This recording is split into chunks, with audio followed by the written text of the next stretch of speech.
Ya, Shalom.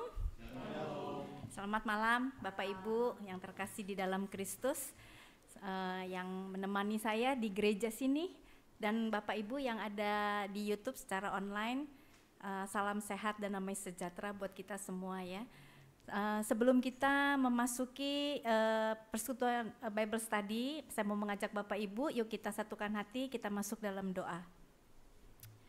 Tuhan, kami mengucap syukur dan berterima kasih Tuhan atas anugerah kesempatan bagi kami untuk dapat hadir, belajar, mengenal Engkau lebih dekat, belajar akan kebenaran firman-Mu Tuhan. Tuhan, kiranya Engkau juga memberikan hikmat kepada kami semua Tuhan, baik yang mendengarkan secara online maupun yang hadir di gereja ini Tuhan. Biarkan kami bisa diberikan anugerah untuk mengenal dan mengerti lebih dalam akan firman-Mu ini Tuhan. Karena firman-Mu ini adalah terang dan pelita bagi kami semua Tuhan. Di dalam kami mengarungi Tuhan pergumulan hidup kami Tuhan sehari-hari, firman-Mu itu terbukti Tuhan nyata, yang memberikan kekuatan, memberikan pengharapan, dan terus menopang kami. Terima kasih Tuhan. Tuhan, kiranya Engkau juga hadir Tuhan, karena kami mengimani setiap 2-3 orang yang bersekutu Tuhan, Engkau hadir di tengah-tengah kami ini Tuhan. Tuhan, Kau pimpin persekutuan ini Tuhan, dari awal, pertengahan hingga akhirnya, hanya ke dalam tangan pengasihan-Mu saja. Amin. Ya, Bapak Ibu, saya mau mengajak Bapak Ibu, kita akan nyanyikan lagu Mars Bible Study dengan bangkit berdiri. Ya, kita nyanyikan, kita hayati lagu Mas Bible Study ini yang kita imani Tuhan bahwa kita bisa melakukannya di dalam kehidupan kita. Kita bisa menjadi saksi di tengah-tengah keluarga kita juga. Dengan sikap yang baik kita nyanyikan lagu Mars Bible Study. Ya, musiknya.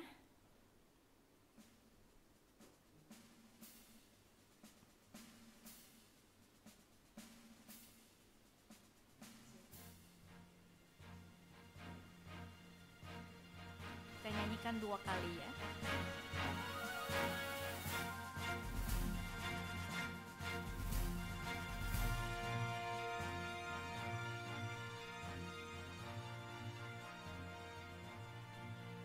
Marilah saudara kita tumbuhkan iman kita dengan persekutuan, pelajari firman untuk diamalkan demi kesaksian pelayanan. PA wadahnya kita hadiri, ambillah bagianmu di dalamnya. Janganlah saudara berpangku tangan, turutlah memberitakan Injilnya.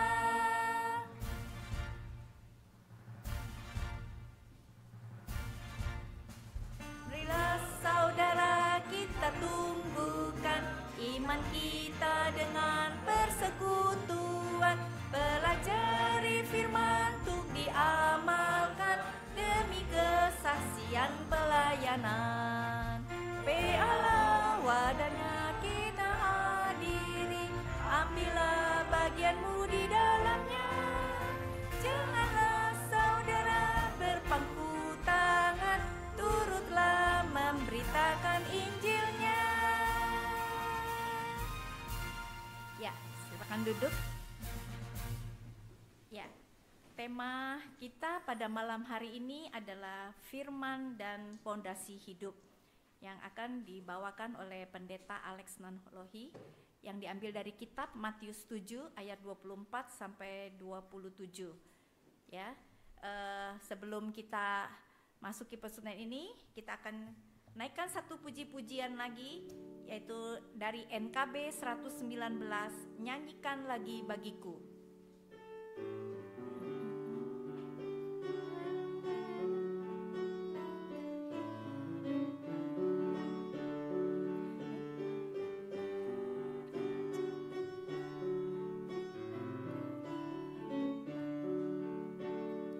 Nyanyikan lagi bagiku firman kehidupan, sungguh mulia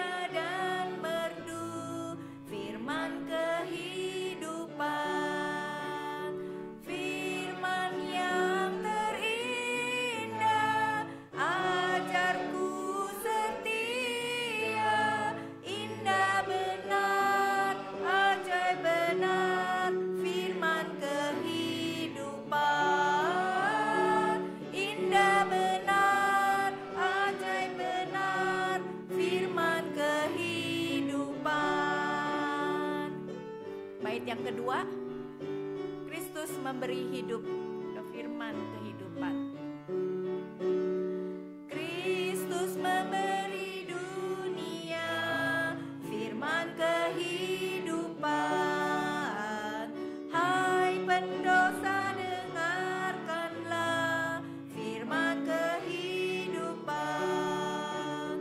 Bagimu anugerah diberi berlimpah. Indah benar, ajaib benar firman kehidupan.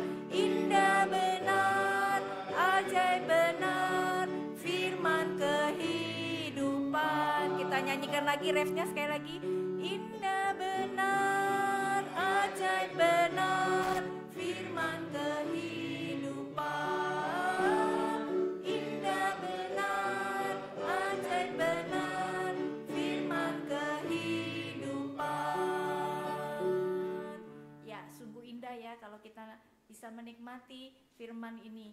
Ya Bapak Ibu, tema kita ini seperti tema khotbah hari Minggu ya, tapi kita percaya bahwa malam hari ini kita membahasnya lagi, kita akan memperdalamnya. Nanti akan ada sesi diskusi, mungkin tanya jawab yang boleh Bapak Ibu pergunakan. Ya, waktu dan tempat kami persilakan Pak Lek.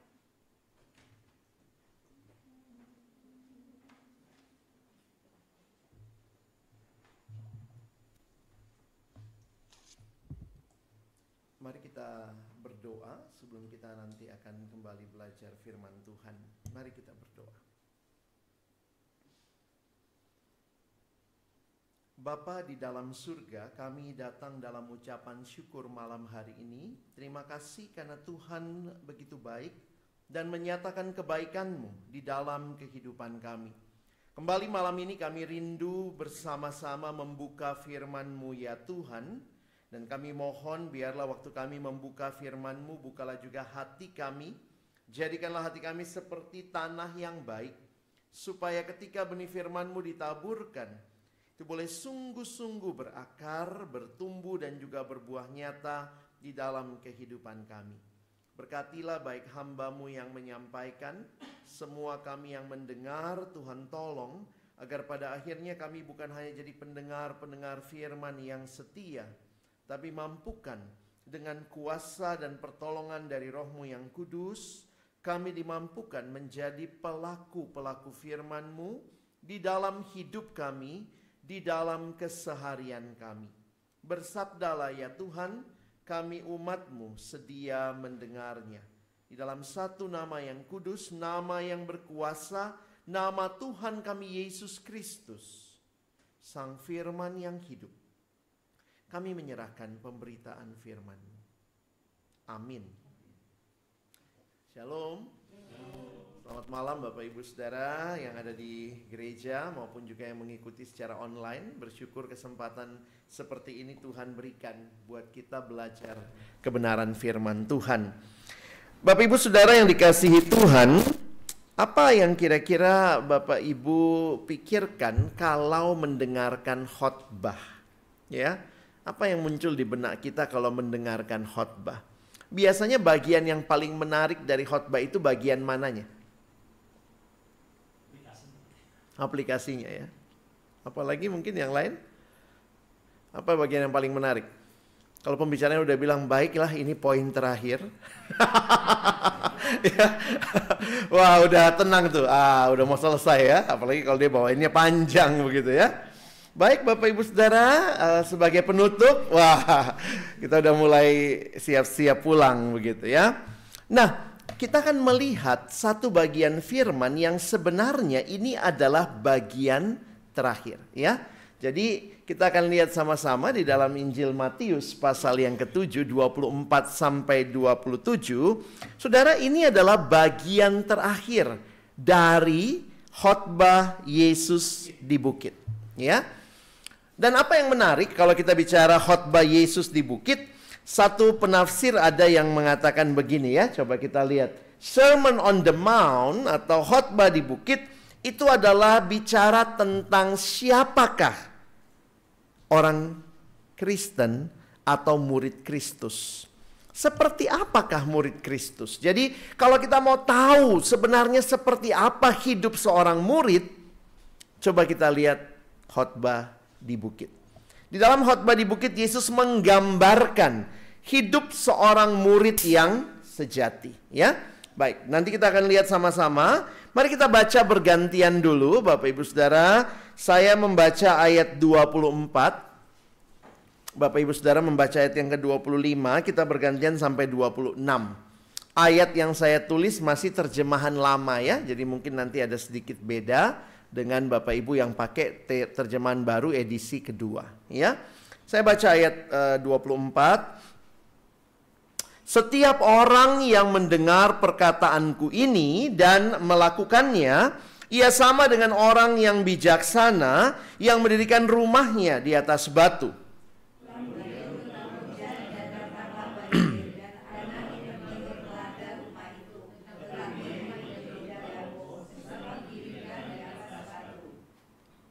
Tetapi setiap orang yang mendengar perkataanku ini dan tidak melakukannya, ia sama dengan orang yang bodoh yang mendirikan rumahnya di atas pasir.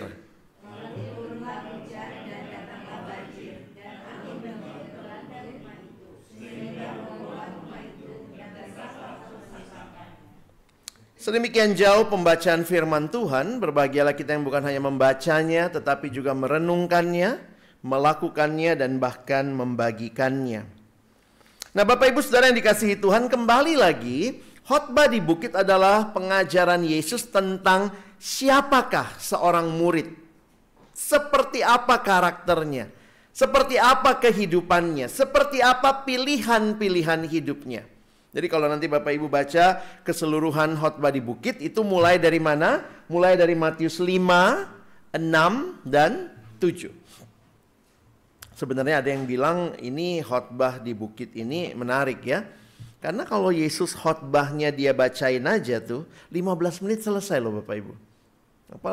Lebih dikit lah, 20 menit kali ya. Jadi ada yang berkata apakah ini khotbah yang singkat atau khotbah yang panjang. Nah tentunya kalau kita perhatikan ini sebenarnya kumpulan dari khotbah yang Yesus ajarkan ya. Jadi kalau saya melihatnya juga mungkin dalam beberapa kesempatan Yesus mengajar. Dan ketika dia mengajar di bukit itu, kemudian ini menjadi bagian yang dibukukan oleh penulis Matius. Ya, mari kita lihat sebentar seperti apa gambaran khotbah di bukit. Khotbah di bukit diakhiri, ya. Jadi bagian terakhirnya diakhiri dengan panggilan untuk berkomitmen kepada ajaran Yesus. Sebab menarik, pengikut Yesus Kristus bukanlah mereka yang hanya takjub kepada ajarannya. Saudara perhatikan, kekristenan berfokus bukan hanya kepada ajaran Yesus, tetapi kepada pribadi Yesus. Jadi ini tidak bisa dipisahkan ya. Makanya kalau orang berkata yang menyelamatkan itu apa? Ajaran Yesus atau pribadi Yesus? Pribadi Yesus. Jadi Yesus yang mengajarkan itu menjadi pribadi yang adalah Tuhan dan Juru Selamat bagi kita. Jadi itu yang harus kita pahami. Yang menyelamatkan kita bukan ajaran Yesus saja, tetapi yang paling utama adalah pribadi Yesus. Karena itu Tuhan tidak hanya mau di akhir khotbah, saya coba pikir gini ya. Di akhir khotbah Tuhan tidak cuma mau murid-murid terkesan, wow khotbahnya luar biasa. Tetapi apa respon terhadap khotbah tersebut? Maka ada panggilan untuk berkomitmen. Saudara jangan cuma jadi Kristen burung gereja ya. Kalau saya bilang burung gereja itu sebenarnya begini ya. Jadi kalau saudara pikir-pikir ya, burung gereja itu unik ya. Lahir di gereja, besar di gereja, makan di gereja, mandi di gereja. Bahkan namanya pun burung gereja begitu ya. Tapi dia tidak punya relasi dengan sang pemilik gereja. Itu yang mungkin harus kita ingat, bahwa kekristenan sejati, murid sejati bukan cuma kagum ajaran Yesus. Karena kalau saudara nanti belajar ajaran Confucius, itu bagus-bagus juga saudara ya. Ajaran Buddha juga bagus. Apalagi kan semua itu mengajarkan hal-hal yang bagus, hal-hal yang baik. Tetapi hanya satu pribadi yang sanggup menyelamatkan, yaitu Yesus. Dan disinilah iman kita bukan hanya kepada ajaran Yesus, tetapi kepada pribadi Yesus. Agama lain bicara apa? Kepercayaan lain bicara apa? Terima ajarannya. Tapi buat kita orang percaya, terima Yesusnya. Buka hatimu. Terima Yesus sebagai satu-satunya Tuhan dan Juru Selamat. Ya. Nah, yang menarik, panggilannya apa? Di akhir khotbah, Yesus memberikan panggilan untuk mereka memilih, untuk murid-muridnya memilih. Jadi saya menuliskan begini, ini adalah panggilan yang terdiri dari dua pilihan yang sangat kontras. Yesus mengajarnya menarik, saudara ya. Karena Yesus mengajarnya simple, sederhana. Ada orang bilang kalau Paulus itu kayaknya anak kota ya. Karena kalau baca surat Paulus, misalnya Paulus ngomong begini, aku bukan sembarang petinju. Nonton tinju dia waktu itu berarti ya. Jadi Paulus itu kayaknya anak kota. Jadi ilustrasi-ilustrasi dalam surat Paulus itu misalnya dia lihat prajurit, dia lihat atlet. Makanya di surat 2 Timotius dia bilang atlet, dia bicara soal prajurit. Tetapi Yesus ini anak desa ya. Yesus sederhana ilustrasinya, bunga bakung, burung pipit begitu ya, garam dan terang. Dan sekarang Yesus bicara tentang dua pembangun. Jadi ini ilustrasi yang menarik untuk mengakhiri sebuah khotbah. Kami kalau belajar di sekolah teologi ya, semua bagian khotbah penting ya. Bagian pertama penting, isinya penting, tapi juga penutupnya penting. Nah, biasanya kalau hamba Tuhannya persiapan dengan baik itu, maka itu porsinya harus jelas ya. Misalnya kalau dia khotbah 10 menit, 2 menit pembukaan, ya, 6 menit isi, penutupnya 2 menit. Nah ya, nah Tuhan Yesus itu bagian penutupnya menarik sekali. Setelah mengajar cukup panjang, di bagian akhir Yesus menceritakan dua macam pembangun. Jadi Bapak Ibu perhatikan, Yesus menutup pengajarannya dengan sebuah perumpamaan singkat. Perumpamannya singkat tentang dua macam pembangun. Yang satu disebut orang bijaksana, yang satunya adalah orang bodoh. Nah, banyak orang waktu dibicarakan apa sih sebenarnya yang Yesus ajarkan, langsung bayangannya membangun rumah. Itu ilustrasinya. Tapi kalau saudara perhatikan, Yesus sedang mengkontraskan dua macam orang. Oke? Yang dia kontraskan, yang pertama adalah perhatikan orang yang bijaksana. Banyak orang langsung, oh membangun rumah. Bukan itu inti pertamanya. Setelah kita dengar ajaran Yesus, setelah kita banyak dengar khotbah, sekarang pertanyaannya, kita itu orang apa? Orang bijaksana atau orang bodoh? Satu waktu saya banyak melayani mahasiswa, siswa remaja gitu ya. Satu waktu saya ketemu satu anak, lalu kemudian dia cerita.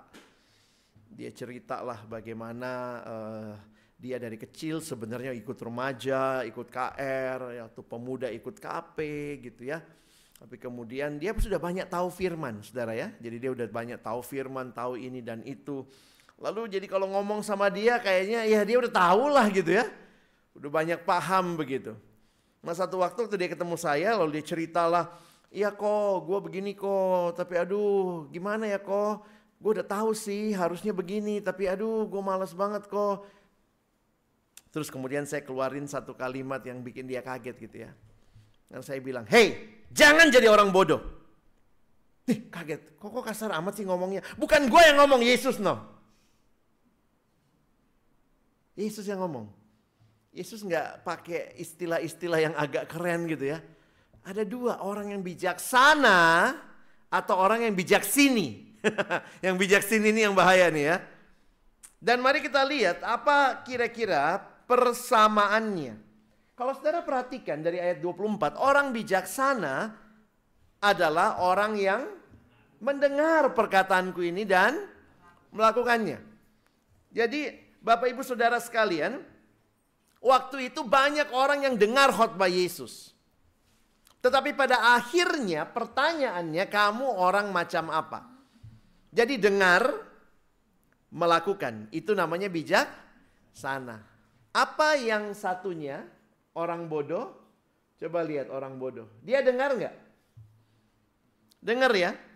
Masalahnya tidak melakukan. Nah, ini jadi pertanyaan buat kita. Kita tipe mana? Belum ada dari kita memang yang sempurna ya. Tapi biarlah kita tidak memilih menjadi orang bodoh. Makanya waktu saya renungkan ini, saya juga buat pribadi gitu ya. Aduh Tuhan, khotbahin begini nih gak gampang ya. Gue juga masih bergumul tuh. Jadi orang bijaksana. Tahu firman dan melakukan firman. Bukan cuma tahu. Kalau kita cuma tahu banyak firman, jangan-jangan otak kita penuh, kita seperti orang Farisi, tahu banyak firman tapi kita tidak menjadi pelaku firman. Dan saya pikir disinilah perjuangan hidup murid sejati itu.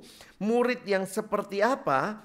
Murid yang kemudian mendengar firman dan melakukan firman. Jadi bisa jadi banyak yang dengar Yesus khotbah. Tapi siapa mereka? Itu bukan waktu khotbah ditentukan. Saya ulangi kalimat ini. Siapakah mereka? Orang bijaksana atau orang bodoh tidak ditentukan pada waktu dengar khotbah. Tapi waktu pulang.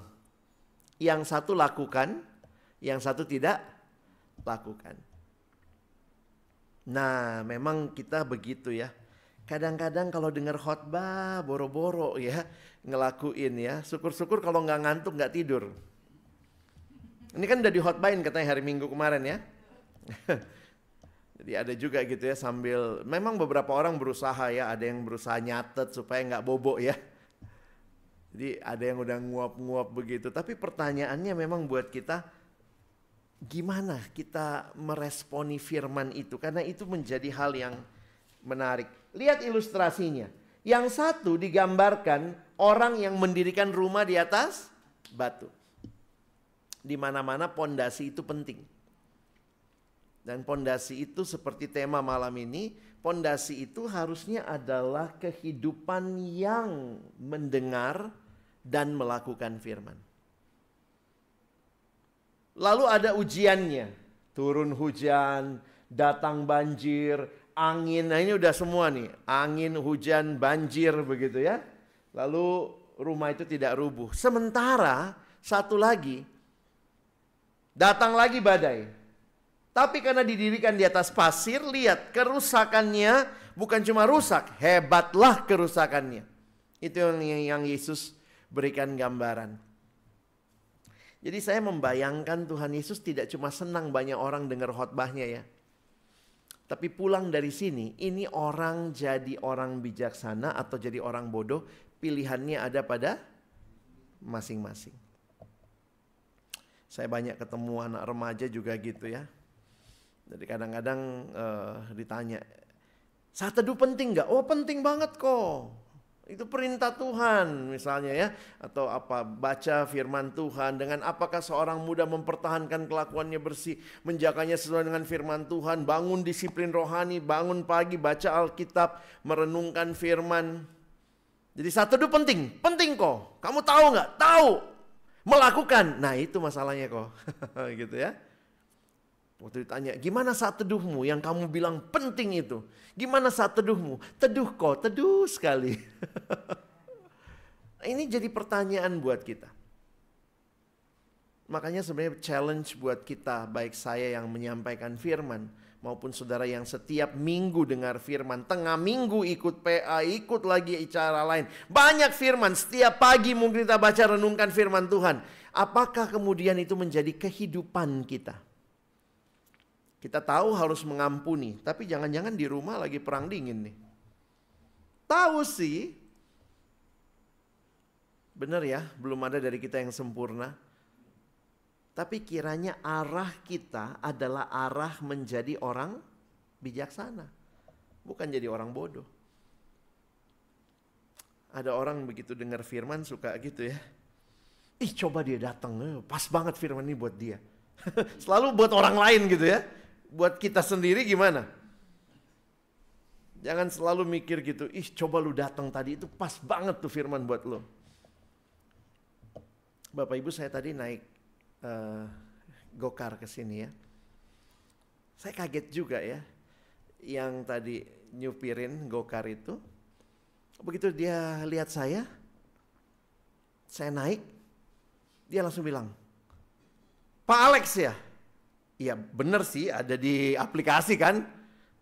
Tapi waktu dia tahu nama belakang saya, karena di aplikasi saya nggak tulis Pak Alex Nanholi, dia bilang saya Nanholi ya. Salah ya, Nanlohi ya, tapi dia ingat gitu ya. Dalam hati saya yang kudus, holy. Jadi waktu dia bilang, Pak Alex Nanlohi ya? Iya Pak. Kok tahu? Saudara, Bapak Ibu tahu, dia bilang gini, saya pernah ikut KKR, Bapak yang pimpin, tahun 2017. Dia ingat lagi sampai tahunnya. Saya kaget gitu ya. Maksudnya gini, saya pikir nih orang nebak doang atau apa gitu. Tapi waktu dia bisa sebutkan acaranya kan di sini Pak ya. Terus saya tanya tadi sama dia, Bapak kok masih ingat saya? Ya saya ingat Bapak sama kacamatanya katanya. Tapi kemudian saya tanya lagi, emangnya waktu itu Bapak ngapain? Datang dengan siapa segala macam. Terus dia bilang gini, iya Pak, soalnya saya ingat banget firman-Nya menyentuh saya. Peristiwa 2017, tapi dia ingat karena dia katakan firman-Nya menyentuh dia. Saya nggak nanya lagi sih bagian mana yang menyentuh ya. Tapi poinnya waktu saya menghayati itu, iya ya, sebenarnya banyak orang yang dengar firman. Tapi bagaimana meresponinya?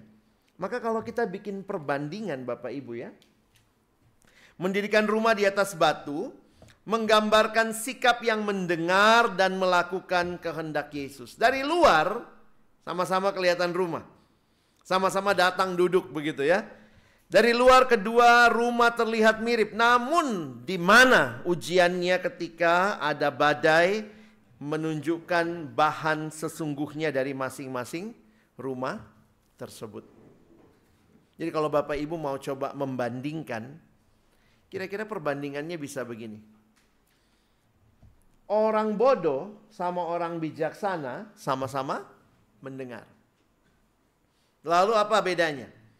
Yang bodoh tidak melakukan, yang bijaksana melakukan. Yang bodoh digambarkan seperti membangun rumah di atas pasir.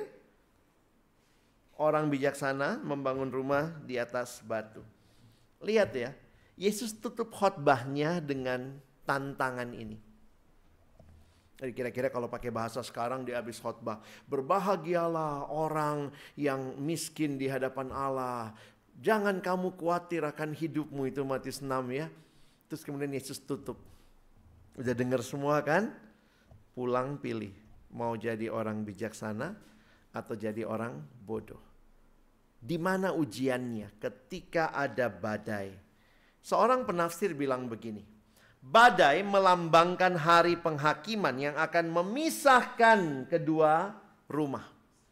Untuk hidup benar di hadapan Allah, kita harus mempercayai dan menaati firman-Nya. Tidak ada jalan lain. Pondasi hidup kita adalah firman Tuhan. Indah benar, ajaib benar, firman kehidupan.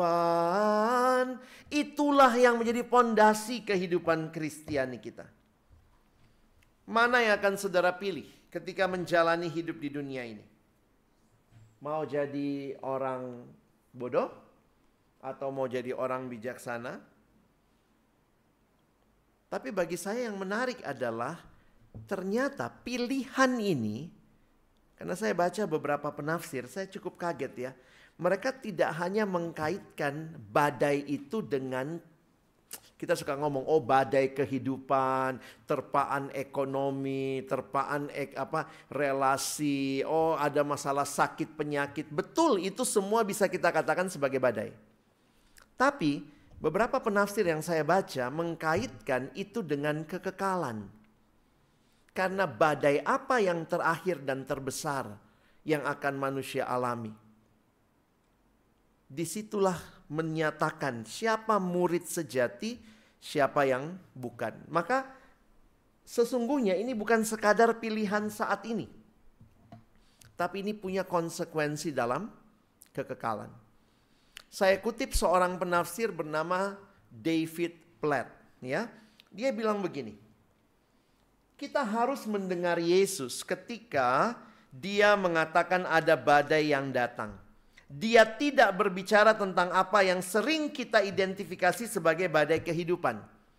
Walaupun, nah dia ngakuin juga ya, walaupun memang badai kehidupan itu nyata, dan hal itu adalah badai yang menyakitkan seperti sakit kanker, mungkin mengalami perceraian, atau mungkin mengalami kehilangan orang yang dicintai. Kita bisa sebut itu semua badai.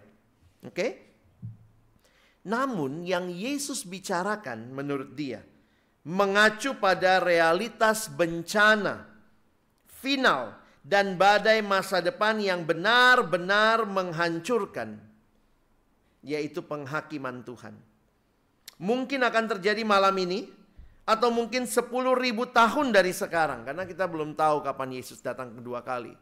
Bisa hari ini, bisa malam ini, bisa mungkin kapan lagi, tapi itu pasti akan datang. Dan Yesus mengingatkan kita bahwa kecuali rumah itu didirikan di atas batu, maka akan hebatlah kerusakannya. Jadi dia menariknya kepada konsekuensi kekal. Dan bagi saya ini satu penafsiran yang menarik juga ya. Karena khotbah Yesus bukan cuma masalah, gue kayaknya seneng deh hari ini. Oke deh, ini kayaknya gue gak seneng. Tapi mari melihat ini ada konsekuensi kekal di dalamnya. Bagaimana kita bisa menghadapi penghakiman Tuhan? Bagaimana sikap orang percaya menghadapi penghakiman Tuhan?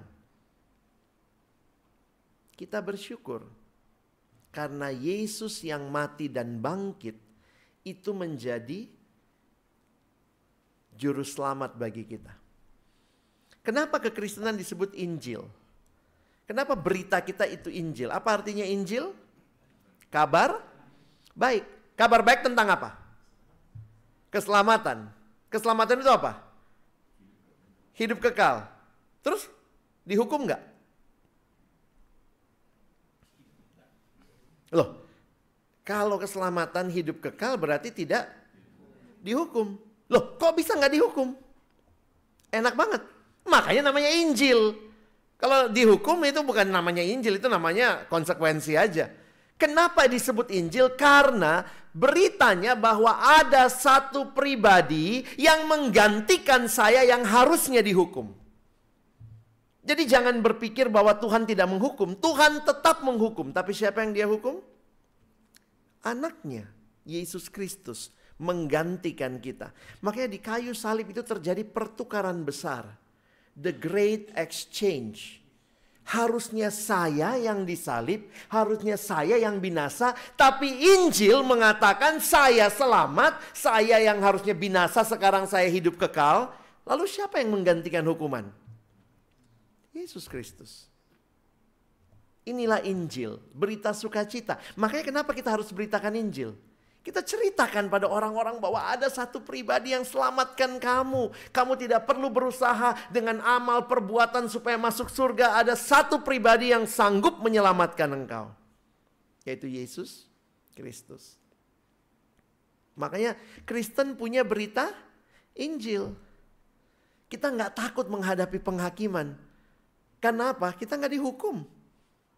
Loh, ada ayatnya. Ada, saudara. Itulah Injil. Apa itu Injil? Kabar baiknya adalah kita bisa lolos dari penghakiman Allah jika kita ada di dalam Kristus yang sudah menerima penghukuman Allah bagi kita. Dosen saya dulu kasih ilustrasi begini ya. Ini karena PA saya bahas lebih dalam ya. Ini sedikit teologi saudara ya. Anggaplah ini manusia berdosa ya. Ini Allah. Kalau Allah lihat kita manusia berdosa, apa yang Allah lakukan? Upah dosa adalah maut. Allah yang kudus nggak bisa lihat dosa, harus dihukum. Loh, kenapa kita nggak dihukum? Karena Yesus menggantikan kita. Anggaplah ini Yesus ya.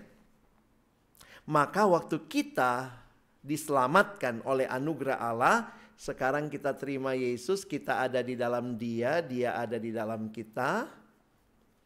Nah, ini kesatuannya jangan kita pikir, jangan terbalik mikirnya. Aku dalam Yesus berarti Yesus lebih besar. Kalau Yesus di dalam aku berarti aku lebih besar. Nggak bisa begitu ya. Karena Allah bukan benda. Apa artinya aku di dalam Kristus, Kristus di dalam aku? Itu kesatuan yang bersifat rohani. Itu mirip kayak gini Bapak Ibu ya. Nanti pulang ambil kapas, masukin kapas ke dalam air. Nah sekarang saya tanya, itu air dalam kapas atau kapas dalam air? Ya dua-duanya benar ya. Nah, karena nyerap kan. Begitu dikatakan kita di dalam Kristus. Jangan kita pikir, oh Yesusnya besar, akunya kecil. Oh aku di dalam Kristus, Kristus di dalam aku. Oh Kristusnya mengecil masuk dalam diriku. Enggak begitu. Karena itu bicara kesatuan rohani, kesatuan spiritual. Maka waktu kita terima Yesus, kita ada di dalam Dia, Dia ada di dalam kita. Maka ini Kristus ya. Kita ada di dalam Kristus. Thank you Pak. Waktu kita ada di dalam Kristus, perhatikan apa yang terjadi. Waktu Allah melihat kita, siapa yang Allah lihat? Yesus. Kenapa kita nggak dihukum? Bukan karena kita benar, karena Kristus yang benar. Jadi kita tidak dihukum karena penghukuman itu diberikan kepada Kristus, kita jadinya dibenarkan. Di mana ayatnya? Coba lihat. Kita baca sama-sama ya, Roma 8, lihat yang di depan saja, ayat 1 dan 2. Ya, 1, 2, ya. Demikianlah sekarang tidak ada penghukuman bagi mereka yang ada di dalam Kristus Yesus. Roh yang memberi hidup telah memerdekakan kamu dalam Kristus dari hukum dosa dan... Nah Bapak Ibu jangan bingung dengan istilah teologi ya. Kita nggak akan dihukum, oke? Sekarang pertanyaannya, ada penghakiman nggak? Terus dalam penghakiman itu kita dihukum nggak? Karena sudah diampuni. Berarti kita menghadapi penghakiman takut? Jadi di penghakiman itu kita nanti ngapain? Di penghakiman yang kita akan hadapi, di situ kita akan dinyatakan benar. Jadi bayangkan ya kalau ini pengadilan ya. Kalau kita memang sudah dibenarkan, kita menghadapi pengadilan nggak takut. Di situ cuma diketok palu, lu bener. Udah masuk situ. Jadi siapa yang takut dengan penghakiman? Mereka yang akan dihukum. Mereka yang tidak percaya. Jadi ada yang bilang, loh enak banget orang Kristen nggak dihukum. Terus apakah dihakimi? Tetap dihakimi. Tapi penghakiman itu justru akan menyatakan kamu benar. Kamu anakku. Ya, jadi coba Bapak Ibu jangan kebolak-balik konsepnya ya. Nah, lalu dari mana? Apa ceritanya? Gimana Yesus bisa menggantikan kita? Itu dijelaskan Paulus. Memang tulisan Paulus itu cukup rumit, tapi di situ dia menggambarkan apa yang terjadi. Ya, coba kita lihat Roma pasal 8. Kenapa? Karena Yesus Kristus telah menggantikan kita menanggung hukuman tersebut.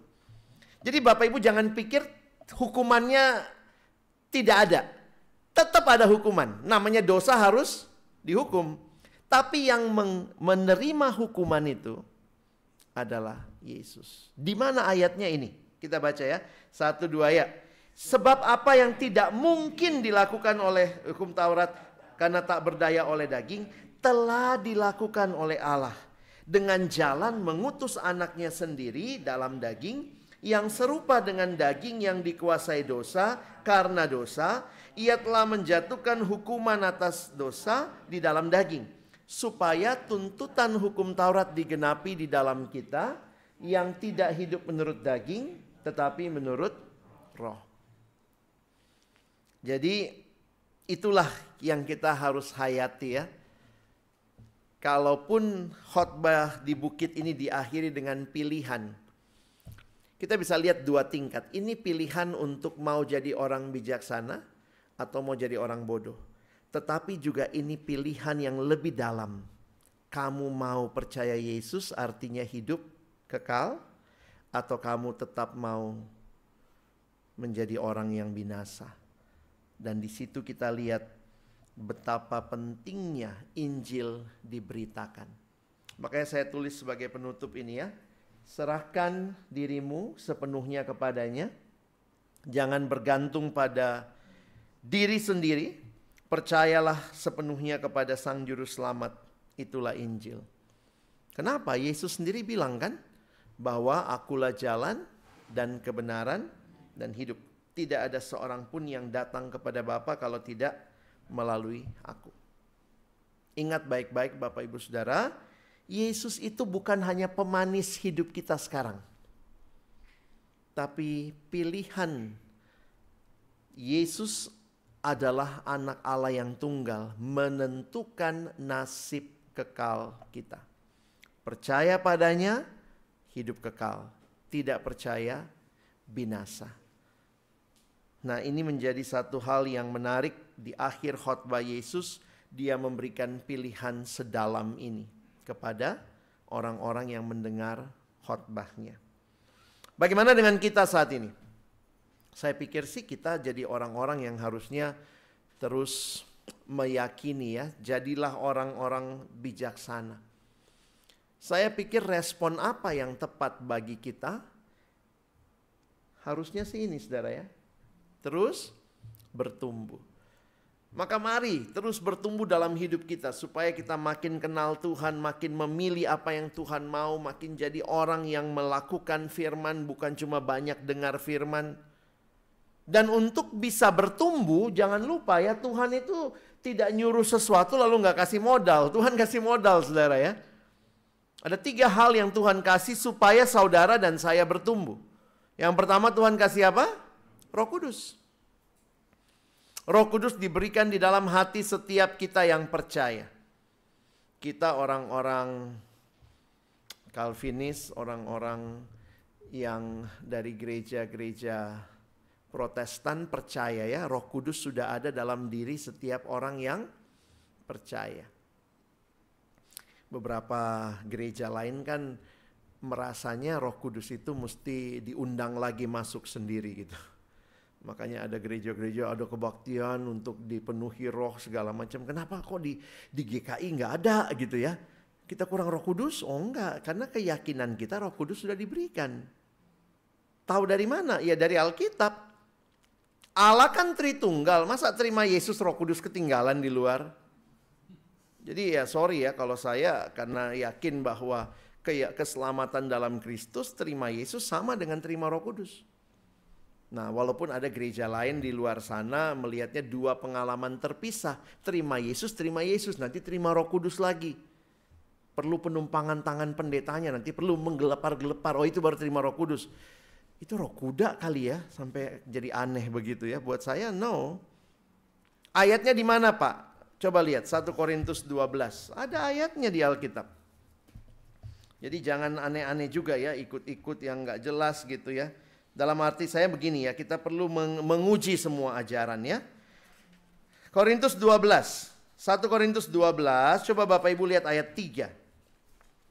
1 Korintus 12, kita baca ayat yang ketiga ya. 1, 2, iya.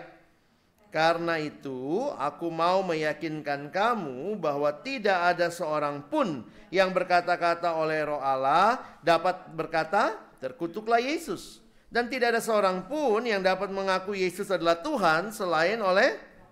Jadi kalau kita bisa mengaku Yesus Tuhan, itu siapa yang bekerja? Roh Kudus. Makanya Roh Kudus sudah ada dalam diri kita. Jadi kalau orang tanya, ikut di sini ada kebaktian terima Roh Kudus, gue udah terima. Ya. Masalahnya memang yang jadi masalah kalau Paulus bilang jangan mendukakan Roh Kudus. Itu yang kita diingatkan. Jadi kalaupun Roh Kudus sudah ada, apakah kita berserah kepada Roh Kudus? Kita dipimpin oleh Roh Kudus dan kita tidak mendukakan Dia. Jadi ketika Roh Kudus mengingatkan, jangan lakukan itu, jangan. Bodo amat. Itu mendukakan ya. Ini urusan gua nih. No. Yang kedua, Tuhan kasih apa supaya saudara dan saya bertumbuh? Tuhan kasih firman Tuhan. Senang juga ya ada Mars PA tadi ya. Saya baru dengar tuh saudara nyanyiin. Wah, jadi memang PA lah wadahnya. Firman itu pelita bagi kaki kita, terang bagi jalan kita. Saudara, saya pikir Tuhan sudah tahu ya. Kamu bakal jalan di dunia yang gelap. Bagaimana supaya tidak terantuk, tidak tersandung? Firman-Kulah pelita bagi kakimu, terang bagi jalanmu. Maka baca, renungkan firman Tuhan. Beberapa gereja seperti gereja saudara, gereja saya juga ya, gereja-gereja ini. Yang masuk pertama di ibadah apa? Apa yang masuk paling awal? Alkitab loh. Kurang menjunjung tinggi apa firman Tuhan di gereja kita ya? Kita nggak cium-cium sih Pak. Tapi ya itu. Saya kadang-kadang mikir yang masuk duluan bukan orang. Alkitabnya dulu gitu, dipegang sih sama orang ya. Iya. Tapi ini jadi pertanyaan juga, berapa banyak jemaat cinta firman ya? Dibuka enggak? Itu yang kadang-kadang saya pikir ya, bersyukur ya saudara di gereja ini ada PA seperti ini. Harusnya lebih banyak yang datang ya. Ya, jadi Bapak Ibu ajakin. Ya, jangan bilang firman Tuhan masuk terus ditutup sepanjang minggu. Ya. Jadi bagaimana bertumbuh? Dari sekolah minggu loh kita udah belajar. Bagaimana bertumbuh adik-adik? Baca kitab suci, doa tiap hari kalau mau tumbuh. Coba kita ukur hidup kita. Jangan-jangan kita nggak tumbuh. Mungkin lagu kita udah beda ya. Tidak baca kitab suci, tidak doa tiap hari, tidak bertumbuh. Mau pakai gaya lagi, tidak bertumbuh. Bangga banget nggak bertumbuh. Memang benar ya, makanya saya bilang mungkin kalau kita udah lumayan malas baca firman Tuhan, masuk sekolah minggu ya, ada lagunya nanti, baca kitab suci, doa tiap hari. Kadang-kadang kita ikut ibadah umum ya, Alkitab jadi utama, luar biasa, di depan pendetanya dikasihnya Alkitab ya. Tapi apakah jemaat serius dengan kitab sucinya? Enggak banyak orang Kristen serius dengan kitab suci ya. Itu yang mungkin jadi kesedihan buat kita. Jadi boro-boro menjadi orang bijaksana karena baca aja enggak, apalagi melakukan. Gitu ya. Terus ada yang suka ngomong begini, Bapak Ibu pernah dengar enggak? Ya yang penting hidup gua baik deh. Hidup baikmu dari mana? Kalau enggak ada dasarnya, enggak ada pondasinya. Pondasinya apa? Firman Tuhan. Oh beda loh kalau kita hidup baik karena firman menolong kita dengan kita hidup baik cuman karena ya gue pokoknya, karena kadang-kadang konsep kita masih gitu. Kalau gue baik sama orang, nanti orang baik sama gue. Terus baliknya gimana? Kalau orang gak baik sama kita jahat juga. Oh itu bukan Alkitab loh, hati-hati. Alkitab waktu orang tidak baik sama kita pun kita harus tetap berbuat baik. Jadi banyak filosofi yang orang pikir Kristen. Bukan. Karena cuma sekedar masalah perbuatan baik. Hati-hati Bapak Ibu ya, jadi rindukanlah gereja saudara jadi gereja yang mencintai firman. Maka PA ini kalau bisa didatangi lebih banyak ya. Kalau nanti sudah masuk kita di online-nya pun sharingkan ke teman-teman yang lain ya. Di grup-grup KTB atau apa yang lain dibagikan juga. Kan ada online-nya ya, saya pikir itu bagus juga bisa kita bagi ya. Terakhir Tuhan kasih, komunitas. Kita nggak bisa bertumbuh sendiri. Kita butuh saudara seiman, makanya ada komunitas seperti ini. Jadi rindukanlah, terus bertumbuh supaya apa? Supaya yang Yesus rindukan, kamu jadi orang bijaksana, terjadi dalam kehidupan kita. Kadang-kadang saya mikir gini Bapak Ibu ya, ini ilustrasi terakhir. Kita kalau di gereja kayak kita ini orang masuk pun dihitung ya.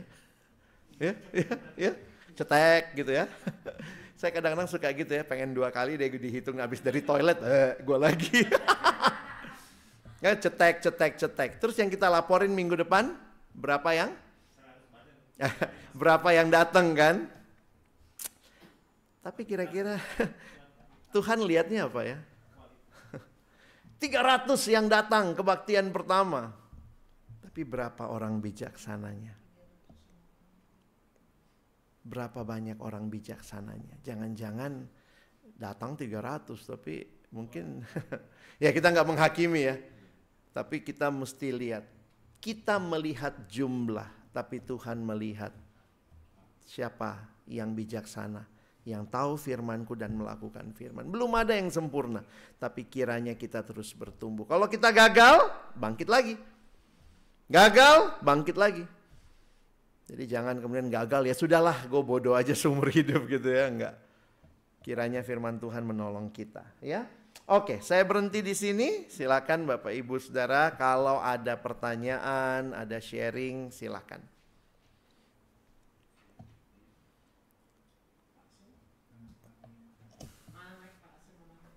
Oh iya, silakan. Itu ada mic-nya di belakang, Pak.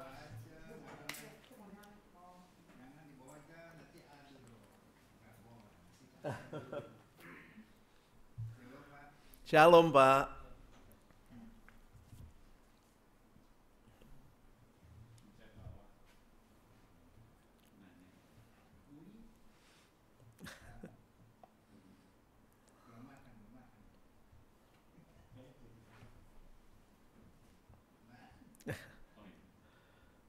Bisa, Pak.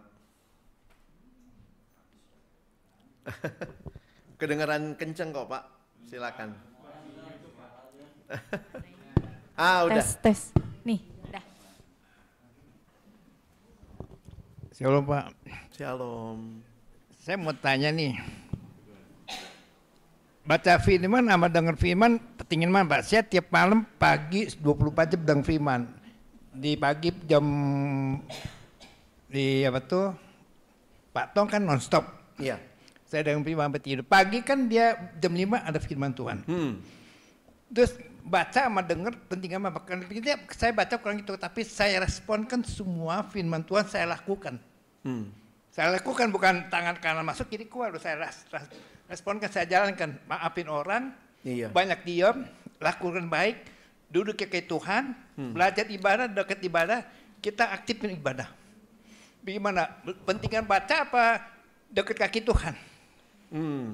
Itu saya, tapi saya kalau dekat Tuhan ada sesuatu yang dapat. Jadi yang sulit punya Tuhan buka jalan. Banyak orang baca tapi nggak dijalankan. Nah, tapi mendingan dengar tapi lakukan. Kalau di dengar firman itu kan hidup kan. Kalau baca kita nggak ngerti. Kalau firman hidup loh. Ya kalau baca kalau dengar firman tuh kalau hidup kita hidup, kalau baca firman kita nggak tahu. Tapi saya penting dengar, lakukan itu. Kalau firman kan hidup kan. Kalau kita baca nggak tahu semua respon bagaimana. Jadi saya pikir pentingnya dengar firman Tuhan. Kedua, dekat kaki Tuhan. Kalau ada ibadah, duduk kaki Tuhan. Apa yang diperintah, Tuhan, kita lakukan itu baru. Gimana Pak? Betul nggak Pak? Oke, thank you Pak. Nah, saya kasih sedikit gambaran dulu. Di zaman Yesus, tidak semua orang punya Alkitab cetak. Makanya karena belum ada dibilang siapa yang mendengar firman. Nah, cuma jangan lupa yang Bapak dengar itu khotbah. Puji Tuhan, khotbahnya menjelaskan firman.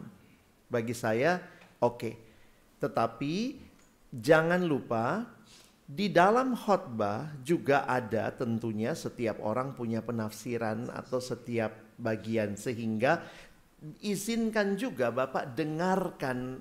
Kalau memang kita makin tua, kadang-kadang makin sulit baca ya. Dengar Alkitab audio. Aduh kok gue gak ngerti kalau baca ini. Nah mungkin waktu dengar, habis dengar kita coba dengarkan penjelasan.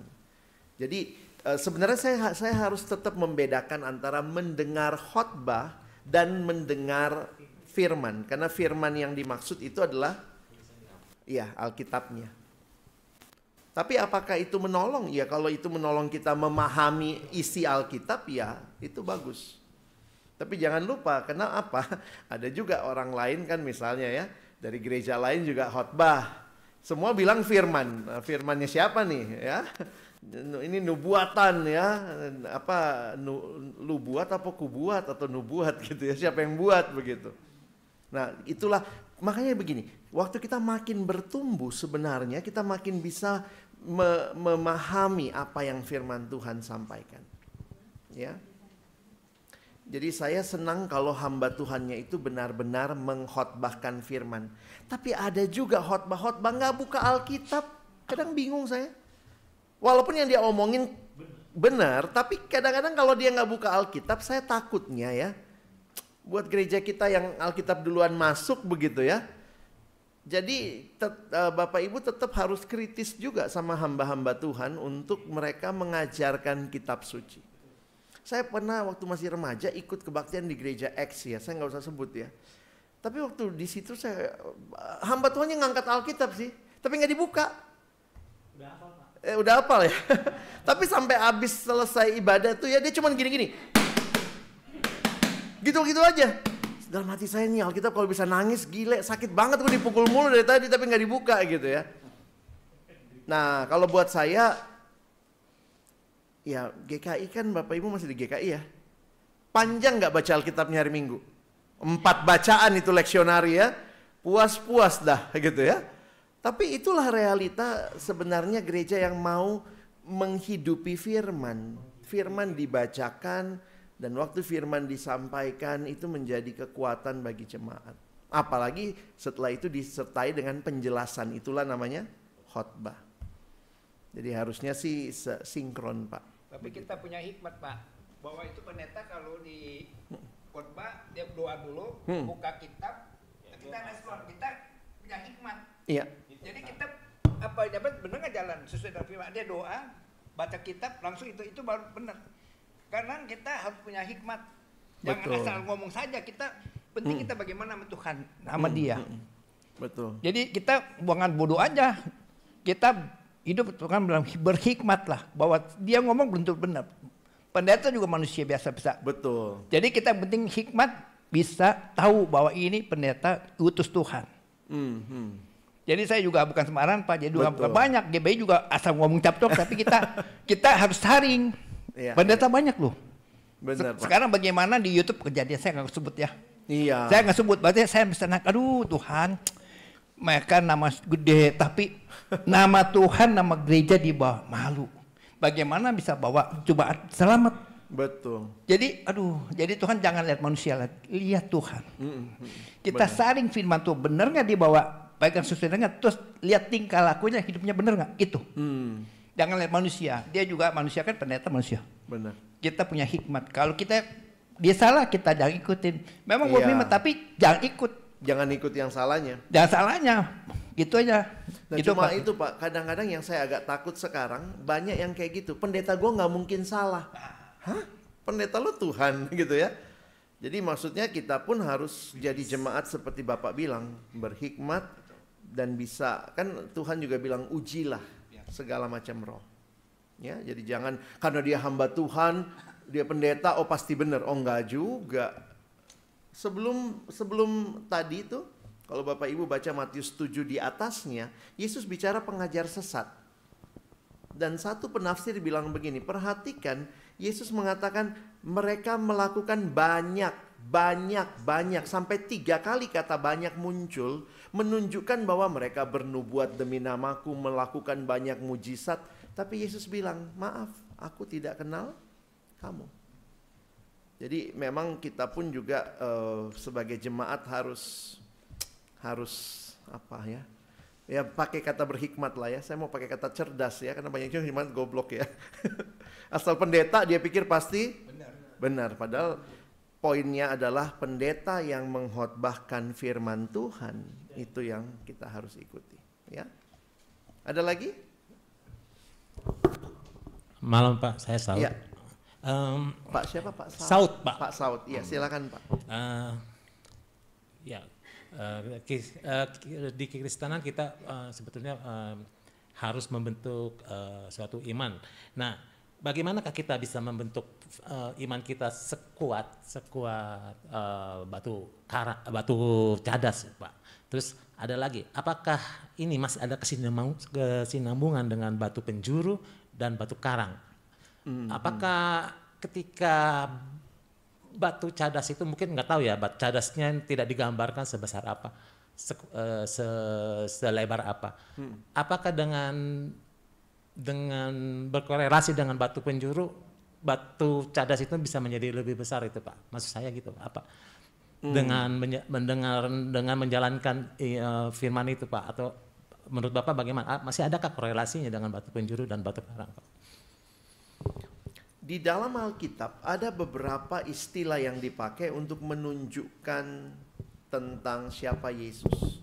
Nah, di dalam Alkitab batu penjuru itu cuma Yesus. Misalnya ya, batu penjuru itu kan sebenarnya dari titik itulah kita membangun segalanya. Jadi gini, Alkitab banyak menggunakan ilustrasi dan salah satunya adalah masalah batu itu. Nah, terus nanti Bapak Ibu lihat lagi 1 Petrus misalnya, dia mengatakan batu yang dibuang oleh tukang-tukang bangunan telah menjadi batu hidup ya. Jadi sebenarnya nggak terlalu perlu kita hubung-hubungkan batu-batuan itu, enggak ya.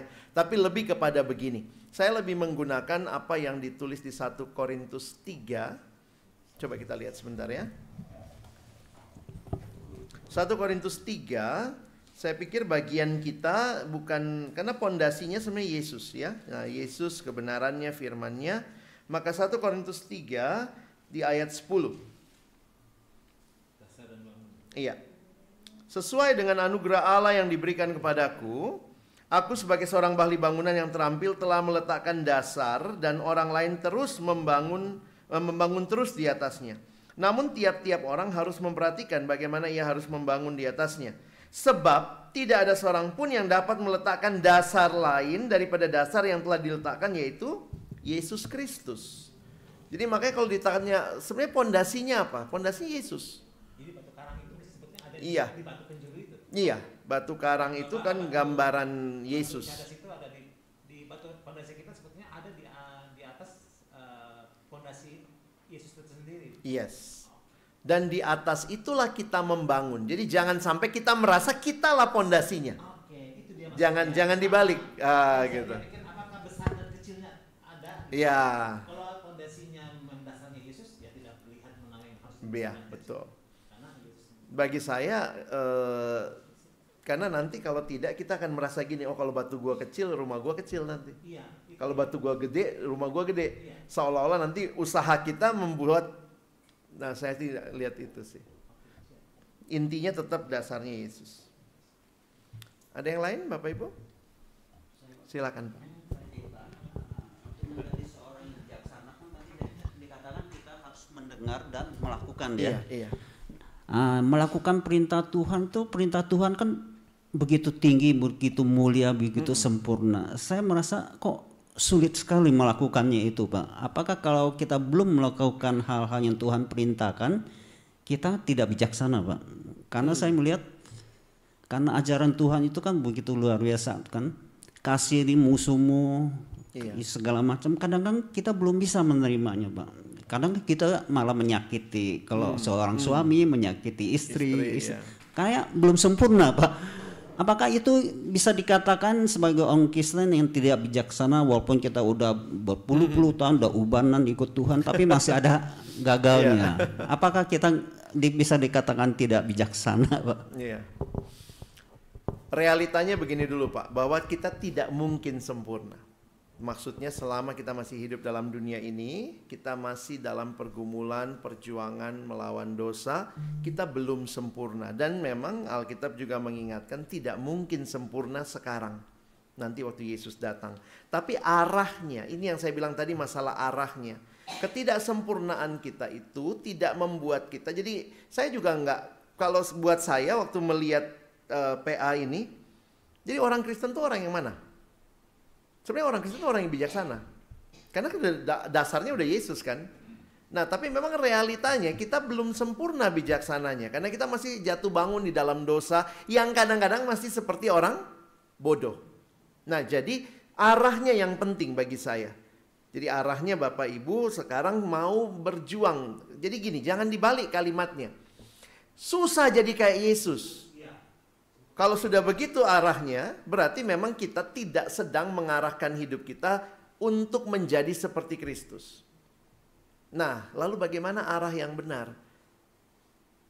Coba Bapak Ibu pilih dua kalimat ini ya. Ini kalimat psikologis sebenarnya. Mana yang lebih bagus menurut Bapak Ibu? Ikut Tuhan itu sulit tapi bisa. Atau bisa tapi sulit.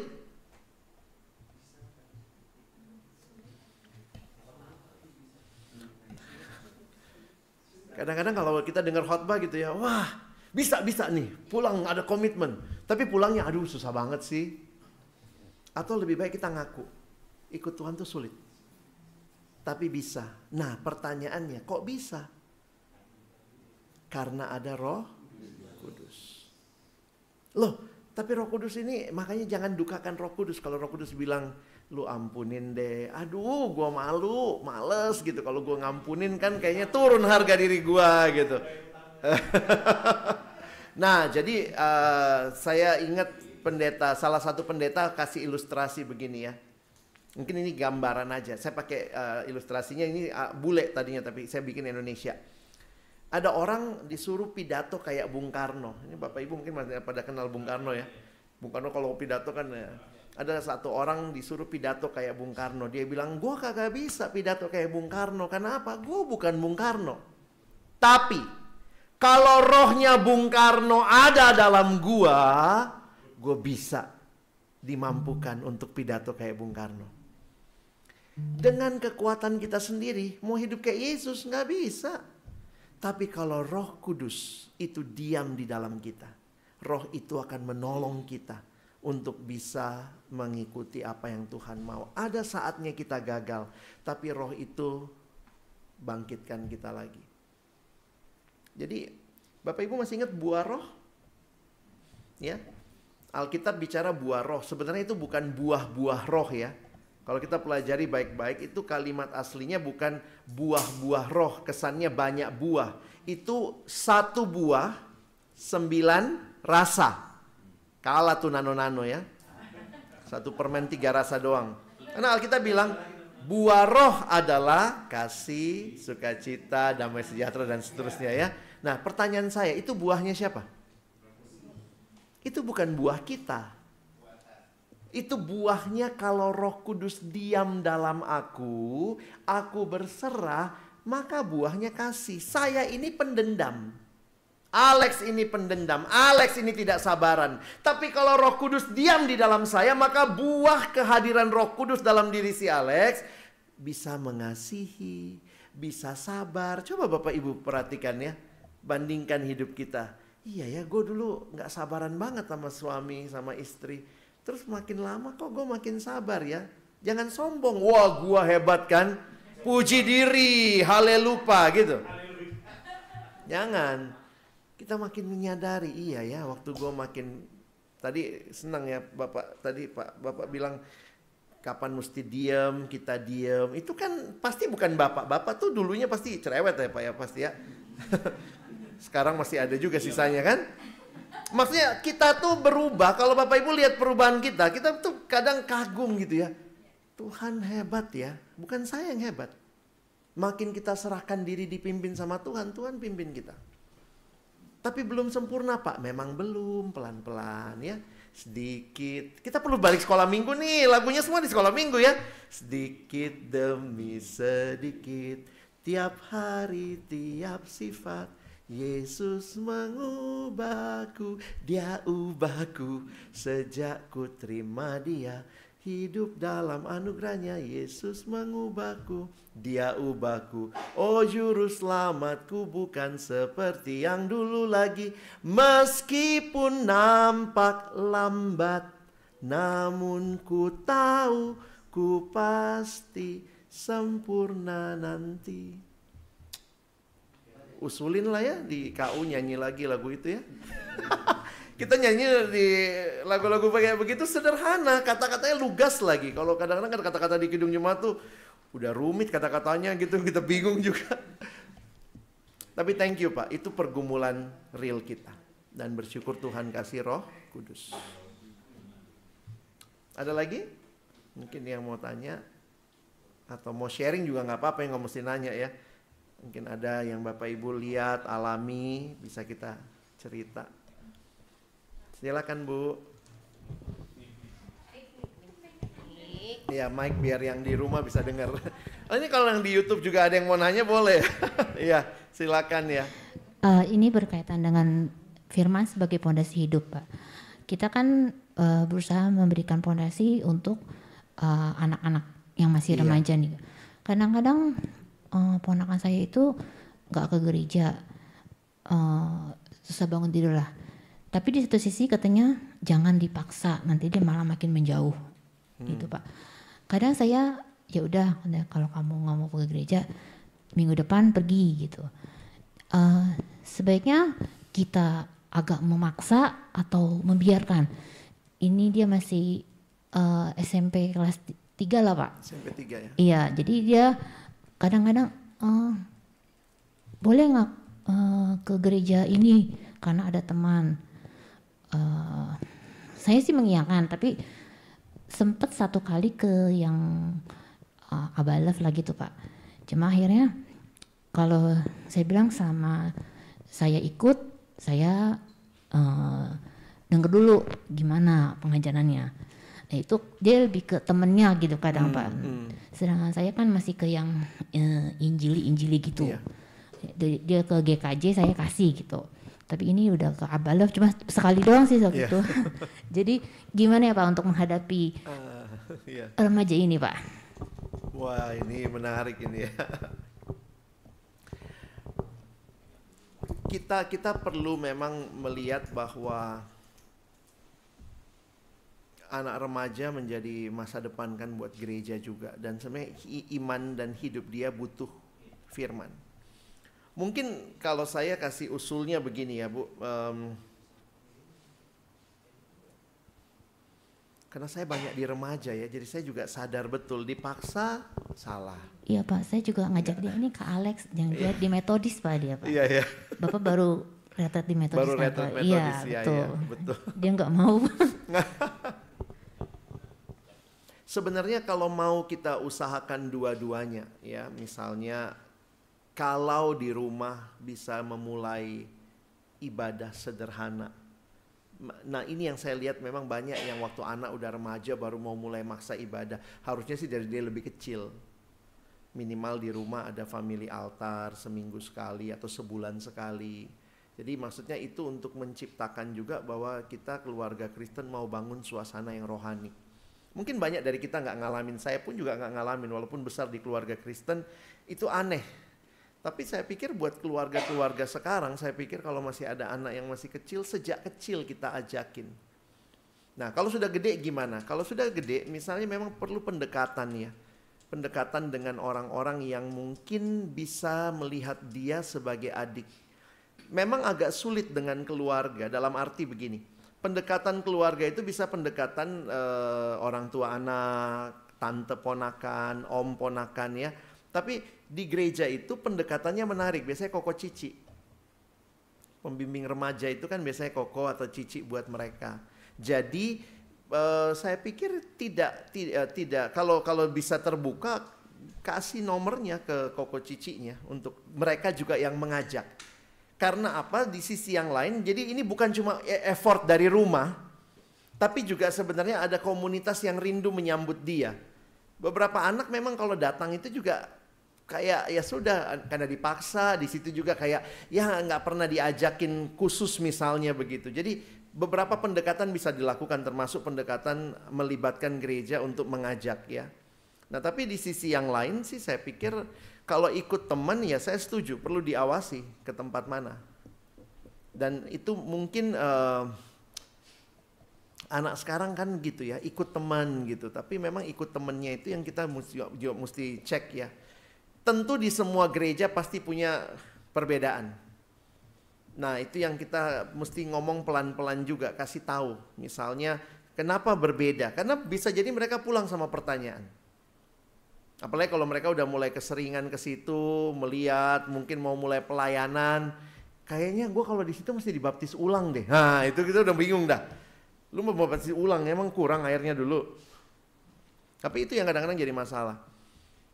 Nah memang selain itu sih pendekatan pribadi ya, banyak doa lah ya. Kalau anak remaja sekarang saya juga sadar betul nggak gampang. nggak gampang. Beda banget sama dulu ya. Dulu saya ingat kalau anak-anak remaja tuh rajin banget kumpul di gereja ya. Sekarang mereka di kamar main game. Tapi mungkin nasihat saya kalau bisa Bapak Ibu lebih awal itu akan menolong, sehingga nanti waktu dia lebih ini lagi. Kalau dibilang dipaksa, saya pikir gini ya, saya pakai prinsip kadang-kadang mungkin awalnya harus dipaksa. Tapi kalau terus-menerus dipaksa juga nggak sehat saya pikir.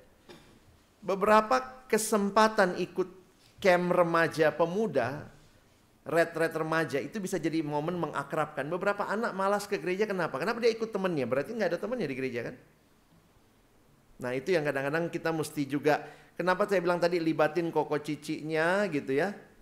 Di zaman dulu tuh mungkin kalau Bapak Ibu yang seangkatan-angkatan yang di atas gitu, dulu tuh suka besuk nggak sama temen anak remaja gitu ya? Sekarang masih jalan nggak ya besuk remaja ya? Masih ya? Kasih aja namanya untuk dibesuk misalnya kalau bersedia gitu ya. Itu kan juga jadi tempat supaya dia tahu ada orang yang mengharapkan dia hadir di situ. Tapi Pak, awalnya jangan salahkan anak. Orang tua dari kecil harus dibawa ke sekolah minggu. Iya. Saya juga gitu waktu kecil sudah sekolah minggu bangun. Yang penting orang tua jangan salah anak. Kita dari kayak pohon dari kecil kita harus lewat. Kau udah besar susah. Jadi jangan salahkan anak. Orang tua yang salah. Kita tidak perlu perhatian. Tidak utama Tuhan. Bangun hari Minggu cari. Kita harus begitu. Jadi anak tuh bisa lama-lama bisa ngerti. Iya. Itu bukan salah anak loh, salah orang tua bebaliknya. Itu jadi kita harus tanggung jawab sama Tuhan. Gitu Pak. Emang pengalaman itu beda-beda sih. Iya. Kalau saya dari kecil, bapak saya penetua. Iya. Ibu aktif di paduan suara ibu-ibu. Saya dari KBP tadi. Mereka berdua tidak straight. Tidak apa? Tidak straight. Oke. Mengharuskan kami untuk ke gereja tiap minggu. Tapi entah kenapa ketika remaja, waktu itu saya SMP 63. Jadi saya nggak pernah sekolah minggu. Terus ketika pokoknya nggak sekolah minggu nggak pernah jarang. Lebih tepat cuman pada saat mau Natal sekolah minggu latihan mau ya. Entah kenapa dari gereja ini ketika ada semacam KKR itu terpanggil. Tetap pertumbuhan iman saya turun naik. Tapi saya meyakinkan memang orang tua saya tidak straight untuk bertindak seperti aku gereja kadang pakai marah atau apa enggak. Tapi saya yakin mereka mendoakan saya gitu Pak. Betul. Saya punya keyakinan gitu ketika saya makin dewasa, makin tumbuh, makin merindukan Tuhan. Saya kira itu buah dari doa orang tua, iya. Jadi memang saya setuju ya, walaupun kita mesti lihat kondisi masing-masing keluarga ya. Cuma saya melihatnya begini, seberapa banyak mungkin keluarga Kristen yang peduli sama kerohanian anak. Nah itu yang kayaknya kita perlu bangun ya. Kalau sudah terlanjur atau apa ya kita perlu cari cara lain. Tapi paling tidak kita bangun kerohanian dan itu nggak mudah. Saya pernah usul begini ya, usul iseng ya. Apa sekolah minggu suruh bayar ya? Kenapa pagi-pagi kita bangunin anak? Bangun lo, kenapa sekolah bayar? Pergi lo gitu ya, dari pagi pokoknya jam berapa masuk sekolah pergi. Karena sekolah minggu mungkin nggak bayar ya, jadi kayaknya beda semangatnya. Orang tua kalau ketemu satu sama lain yang ditanya apa kebanggaan orang tua sekarang ya, kebanggaannya berapa matematika anak lo? Oh begitu, anaknya bagus ya, ini ibu-ibu kalau nunggu gitu. Oh nilainya tinggi, siapa guru lesnya? Pernah nggak ya kalau ibu-ibu ngumpul atau jemput anak gitu, terus kalau kita ngomong, iya anak gue baru selesai baca Injil Matius, mungkin buatnya Matius. Jadi saya mau mengatakan bahwa kebanggaan banyak orang tua Kristen bukan karena anaknya mengerti firman, anaknya bertumbuh, dan itu evaluasi besar. Saudara sepupu kita, mereka punya anak pulang sekolah ngapain? Ngaji. Kenapa? Mereka punya target kelas 3 SMP dia hatam. Hatam itu selesai baca seluruh Al-Quran dari awal sampai akhir. Walaupun motivasinya supaya dapat pahala kan. Tapi berapa banyak orang tua Kristen rindu anaknya baca Alkitab? Anak pulang sekolah, les. Matematika, fisika, nilai bagus, tapi kerohanian belum tentu. Yang sana nggak ngerti, dia ngaji terus, baca terus. Yang penting hatam selesai. Nah itu buat saya sedih juga. Satu waktu saya di sekolah Kristen, saya nggak usah sebut sekolah mana, saya tanya nih, pimpin kebaktian 200 anak. Siapa yang dari kecil Kristen? Angkat tangan. Wah, kan itu sekolah Kristen, 90% lah angkat tangan. Dari kecil Kristen, udah lahir namanya Matius, Markus, Maria, Marta gitu ya. Oke, angkat tangan tinggi ya. Sekarang Koko tanya lagi. Siapa yang sudah pernah baca Alkitab sekali habis dari Kejadian sampai Wahyu? Turunnya pelan-pelan aja biar nggak malu. Itu anak SMA ya. Akhirnya turunlah tangannya. Puji Tuhan masih tersisa 3 anak. Sudah pernah baca Alkitab selesai. Dari Kejadian sampai Wahyu.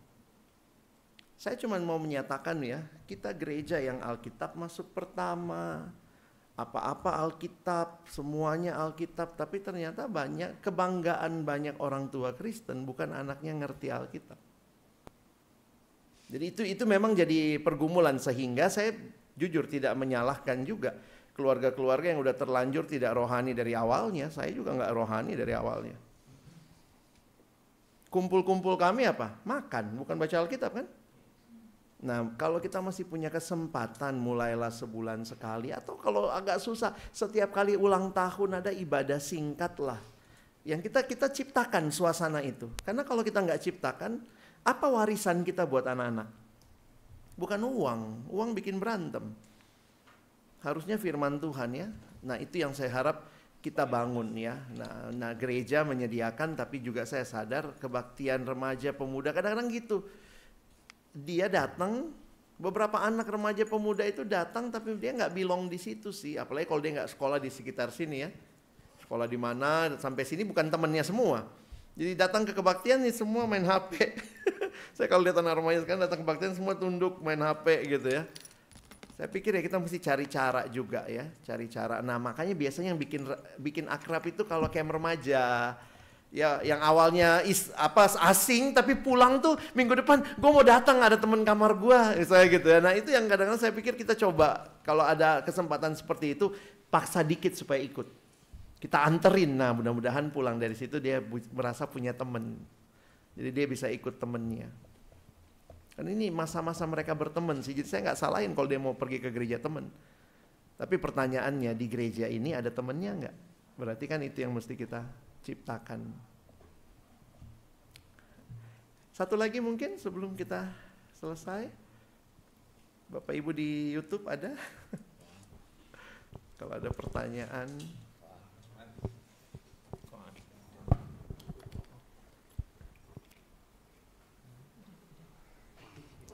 Tidak ada. Tes. Ya Pak, silakan. Malam Pak. Ini nggak bagus nih mic-nya. Ya agak keresek-keresek. Pak, kalau baca firman Tuhan itu apa mesti semuanya harus tahu? Karena ada satu bagian yang kadang-kadang membuat sukacita. Apalagi kalau baca Paulus ya, itu kadang-kadang sedih juga karena pelayanan mereka sangat yang luar biasa tanpa digaji, bayar ini sendiri. Nah itu apakah semua kita harus tahu Pak? Tahu semua isinya? Isi dalam arti memahami konteksnya, latar belakangnya gitu-gitu Pak. Kadang-kadang emang ada susah sekali Pak. Itu gimana caranya? Karena sebenarnya semakin membaca firman Tuhan itu, pribadi saya semakin rindu untuk mendalamnya. Itu kadang-kadang saya sampai ulang, misalkan ini saya jadi pamer. Sekarang di gereja kita kan ada satu hari baca 2 firman, 2 ayat. 2 ayat sehari. 2 pasal. 2 pasal. Iya. 2 pasal. Kalau 2 ayat bisa. Iya. Yesus datang baru selesai. sedangkan saya nih kalau baca sampai 5 pasal Pak. 5. Oh iya. Terus ini saya baru hari kemarin itu baru belajar lagi karena saya udah selesai terusan saya mau ulang dari Perjanjian Baru. Nah dari situ itu apakah itu kerinduan saya itu apa ya, jadi semakin dekat kepada Tuhan atau semakin apa? Karena seperti kalau tadi kan mesti ke gereja mana gitu. Kalau dari dahulu saya gerejanya berpindah-pindah, bukan pindah anggota, tapi karena saya pelayanan ada di GKJ, di mana jadi anak-anak saya ikut. Tapi saya bersyukur bahwa pertumbuhan iman anak saya semakin mengerti akan kasih. Jadi apakah penting kita pelayanan di gereja lain gitu selain di gereja sendiri? Karena selama ini saya entah di GKJ 4 tahun, di mana 4 tahun, 5 tahun gitu Pak belajar. Jadi tapi saya tetap di GKI Perniagaan. Gitu. Jadi yang utama yang tadi kita harus mengerti semua isi firman Tuhan. Karena kalau semakin kita mau mengerti, semakin rindu apa yang di dalam isinya. Gitu Pak. Jadi jawabnya Pak. Makasih. Thank you Pak. Mungkin masalah yang ini yang Bapak garis bawahi terakhir, memang perjalanan kita belum tentu juga jadi perjalanan iman orang lain ya. Jadi ya saya tetap menyatakan kita sebenarnya dalam beberapa hal orang-orang yang pindah gereja itu kadang-kadang saya selain pelayanan ya, karena saya juga kan kayak pindah-pindah gereja gitu ya. Tapi di sisi lain sebenarnya begini, beberapa orang tuh justru bertahan di komunitas yang sama-sama belajar firman. Bagi saya itu sebenarnya yang menarik ya. Kenapa misalnya kita bisa stay agak lama, karena mungkin kita ketemu komunitas yang sama-sama mau bertumbuh dan menggali firman, dan bagi saya itu hal yang baik ya. Jadi poin saya bergereja itu bukan cuma datang hari Minggu pulang. Saya harap kita tidak cuma seperti itu ya, tetapi di dalam gereja itu kan sebenarnya kita bisa berkontribusi, kita juga bisa menerima kontribusi orang lain yang menolong kita bertumbuh di dalam iman. Maka sebenarnya itulah konsep bergereja. Nah, lalu bagaimana dengan membaca Alkitab? Saya harus katakan makin kita membaca firman Tuhan, kita sebenarnya makin terdorong mengetahui lebih jauh lagi. Apalagi kalau kita ikut kelas-kelas seperti ini, PA-PA seperti ini kan, kita jadi pingin tahu apa sih latar belakang ayat ini, apa sih yang dia maksud dengan ini dan itu. Nah, sebaiknya kalau Bapak Ibu merindukan lebih jauh ya pakai buku-buku penuntun. Seperti Alkitab yang ada catatan kakinya, memang cukup ya agak mahal sih belakangannya, itu sampai 400-an ya. Tapi itu diterbitkan oleh LAI. Alkitab studi. Alkitab. Jadi maksudnya gini, ada catatan kakinya yang memberitahu kepada kita misalnya konteks dari ayat-ayat tertentu. Nah, cuma kalau kita belum sampai ke situ, Pak, ya kalau saya melihatnya begini. Kalau udah masuk ke studi, sebaiknya pisahkan sama membaca harian. Jadi jangan membaca harian 2 pasal terus sambil studi. Nanti kita akhirnya lagi ngapain? Oh, dia udah 3 jam tuh baca Alkitab dan studi gitu ya. Padahal jadi tugas utama kita terbengkalai. Kalau memang mau studi atau mau belajar lebih dalam, sisihkan waktu seminggu sekali misalnya. Jadi Bapak bisa 1 hari misalnya baca 5 pasal ya. Tandai aja, aku pengen ngerti ini nih, aku pengen ngerti ayat ini, tandai, nanti di Sabtu misalnya waktu kita punya waktu lebih panjang, pelajari 1 bagian lebih dalam. Supaya kita jangan juga gini ya, wah dia rajin banget baca Alkitab, tapi ternyata di kantor nggak kerja, cuma baca Alkitab di ini. Jadi saya juga nggak mau orang Kristen jadi begitu ya, bukan jadi berkat gitu. Iya. Hidupnya kayak terburu-buru Pak. Iya. Pasal saya kayak pengen ngerti, kayak cari gitu kan. Iya. Tapi kayak ketika tidak ketemu ya kayak gitu kan Pak. Sambil lalu aja gitu. Tapi begini, yang kedua, kalau tidak punya Alkitab studi misalnya atau apa, saya mengusulkan membaca terjemahan lain dari ayat yang sama.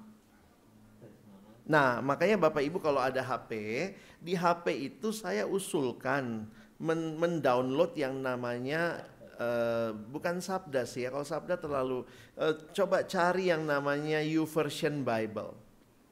YouVersion Bible itu bahasa Indonesia. Jadi Bapak Ibu taunya ada berapa terjemahan Indonesia sekarang? TB1, TB2, apa lagi? Firman Allah yang hidup tuh. BIMK, Bahasa Indonesia Masa Kini. Apalagi? TSI, Terjemahan Sederhana Indonesia. Apalagi AMD, Alkitab mudah dibaca.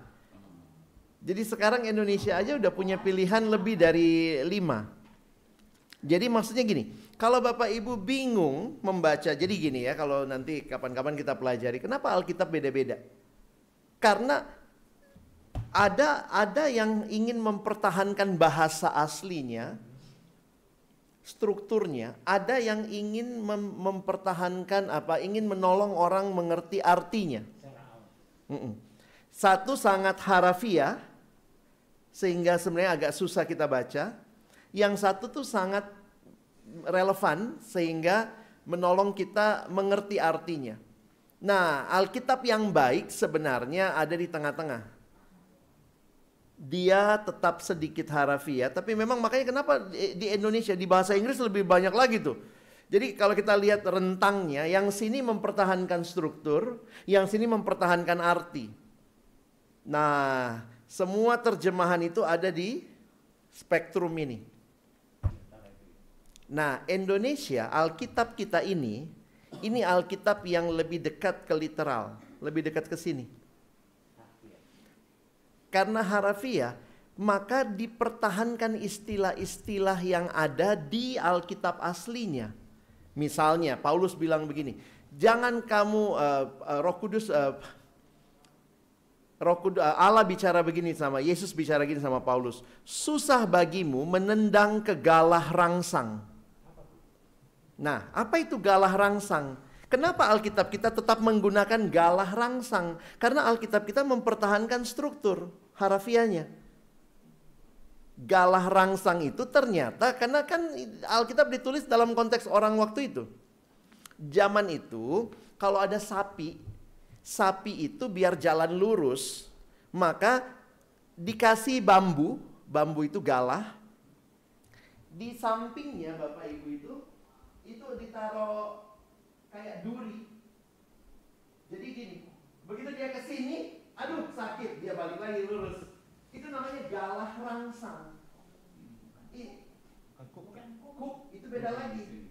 Kuk yang di atas. Nah, ada satu bagian nanti Bapak Ibu lihat di 2 Korintus, di Kisah Rasul, waktu itu Tuhan bilang ke Paulus, sulit bagimu Paulus menendang ke galah rangsang. Jadi menendang tek gitu. Kalau kamu tendang begitu kena kamu sakit kan? Nah, itu kita nggak diterjemahkan artinya, dipakai tetap galah rangsang. Nah, kayak begitu kalau kita baca, apa sih galah rangsang? Sebelum ke studi, Bapak Ibu cari aja Alkitab yang sangat ke sini. Pasti dijelaskan artinya. Contohnya apa? Tadi, firman Allah yang hidup itu paling kanan sini. Dia mempertahankan artinya.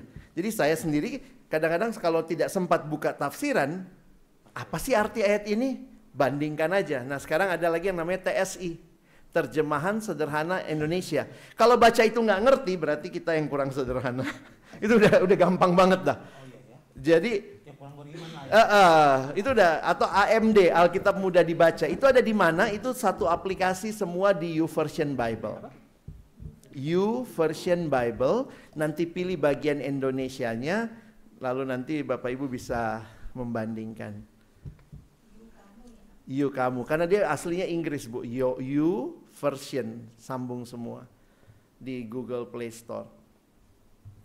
Jadi Bapak Ibu kalau agak punya kesulitan dengan arti, daripada beli Alkitab studi mahal banget, ke situ aja. Itu langsung terang tuh artinya. Oh ini toh maksudnya. Oh iya. Kira-kira begitu. Oke, makasih Pak. Sama-sama. Nanti kapan-kapan lah ya kalau ini ketemu lagi nanti saya kasih gambarannya. Maksudnya apa perbedaan-perbedaan terjemahan ya. Ya, kalau pas waktunya oke. Baik Bapak Ibu, cukup saya tutup doa dulu. Ya, mari kita berdoa. Tuhan, terima kasih, kami bersyukur kesempatan belajar Tuhan terus berikan kepada kami. Tapi kerinduan kami bukan cuma belajar, kami mau jadi murid. Murid yang terus belajar, tahu firman, mendengar firman, tetapi juga melakukan firman. Jadikan kami murid-murid-Mu yang sejati ya Tuhan. Kami mungkin seringkali masih gagal, tapi biarlah arah pertumbuhan kami adalah arah untuk mendengar dan melakukan firman-Mu. Terima kasih. Sekali lagi kami bersyukur untuk sesi ini, berkati waktu selanjutnya. Dalam nama Yesus kami berdoa. Amin. Terima kasih Pak. Sama-sama.